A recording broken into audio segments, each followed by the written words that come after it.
Through every reading we've done so far in this class, human suffering has been a constant. While we may not have discussed this topic in depth, as we've been mostly focusing on heroism, the main subjects of our readings have experienced emotional and physical traumas.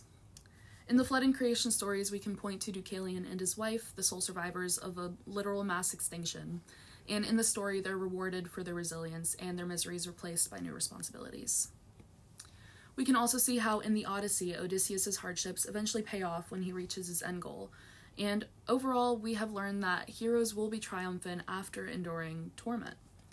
This can also be said about the epic Shahnameh, reading about how our hero Rustim is successful even when he's dealing with sorrow or grief.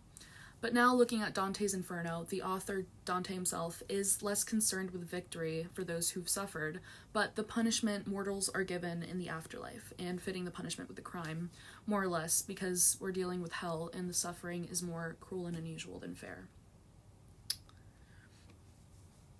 Looking past the obvious differences between Dante's Inferno and the Shahnameh, there's one similar theme that I find to be the most suitable to compare. And that is how if an individual causes suffering, they are inevitably doomed to suffer themselves. Rustim exists as a noble hero to Persia, but in spite of his title and his constant victories in battle, he spends his life killing his opponents without any contemplation or remorse for the lives he's taking. It's not until his past catches up with him in a battle against his son that he understands the consequences of his life's work. Rustim kills Sohrab, grieving immediately, and sure, he doesn't know that he's his father when he kills him, but does it really matter? Rustim has killed so many people, leaving wives, children, parents, and friends to mourn their loss, and Rustim has never really had to think about that before. Before his death, Sohrab even tries to explain his motives, which is really just to connect with his father, who he idolized and looked up to. This part of the story is obviously tragic, and as a reader, I wasn't thinking about Rustim's sins while he wept at his son's side, but it does provide a good example when thinking about how human existence is inherently tragic, because we are destined to create our own misery. If nothing else, Dante's Inferno emphasizes this in every circle of hell, with exceptions like individuals in the limbo. Understanding human mortality, while following Dante and Virgil through the afterlife, it's repeatedly made clear that us as mortals have never really been in control and we have no true power. The souls in hell had seeked to control every aspect of their existence, but it's proven that it doesn't work that way. Looking at Pierre de la Vigne, a man who had power in life and then killed himself when that power and his good name were stripped from him. He was thrown into jail and he lost his job and his friends, and he saw no good left in life, and the punishment for suicide in hell is very cruel. Their souls are flung by fortune and they become trees to be fed on by harpies painfully.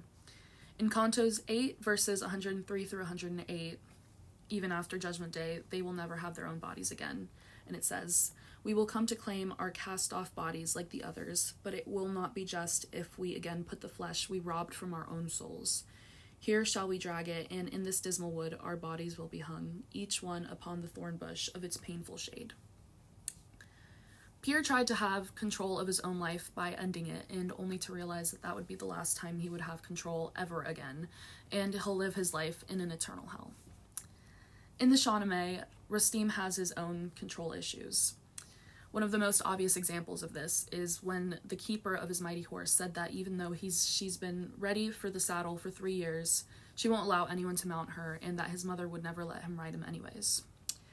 Then Rustim, when he heard these words, swung himself upon the colt with great bound, and the mare, when she saw it, ran at him and would have pulled him down, but when she had heard his voice, she suffered it, and the rose-colored steed bore Rustim along the plains like unto the wind. Rustim understands his immense power and has a great amount of luck. I mean, this man directly warned him about this horse, and his response was to mount her immediately, and it worked out for him, and things usually went his way, and before his son's death, he was able to regain control of most situations.